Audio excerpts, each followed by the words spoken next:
কেউ কাউকে কাঁদিয়ে বড় হয়ে উঠতে পারিনি। তোকে কাঁদাইনি আমি, এতদিনে তো কমের মধ্যে মাথা মুন্ডু দামে চলতো, আর যখন আমি বাজার কাঁপিয়ে দিলাম তখনও লোকের অসুবিধা। আমি তো জানি সেই কবে থেকে শুরু হয়ে গেছে দামের প্রতিযোগিতা, তা শুধু অন্যকে ছোট করার তোড়জোড়। মানুষ আজ পর্যন্ত কারো ভালো দেখতে পারেনি, পারবেও না। ওসব কথা বলতে আসিসনি। অন্যের প্রতি হিংসের জন্য নিজের জাতের একটা কেউ নীল ছাড়া অন্য রং করতে পারলি না। বুড়ি নজর বালে তেরা মুंह নীলা। বেশ বেশ, আমি তো খারাপ, কিন্তু তুই কাঁদলি কেন? দুঃখ হচ্ছে আমার মূল্য বৃদ্ধি পেয়েছে বলে?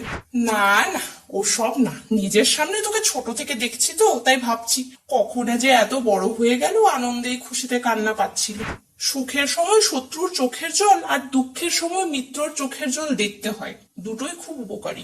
দুঃখের সাথে কেউ হোক আর নাই হোক, সামনের জোয়ার ভাটার টানে শুধু তুমি নিজের পরিবারকেই পাবে, আর কাউকে নয়। খুব দরকার ছিল আপনার এই শুভ জ্ঞানের, ধন্যবাদ। আসলে কি জানেন তো, শুভ জ্ঞানের সময় আপনাদের মতো মানুষেরাই আমাদের সঠিক পথ দেখাতে পারে। আচ্ছা আচ্ছা, খুব ভালো করে বিক্রয় হয়।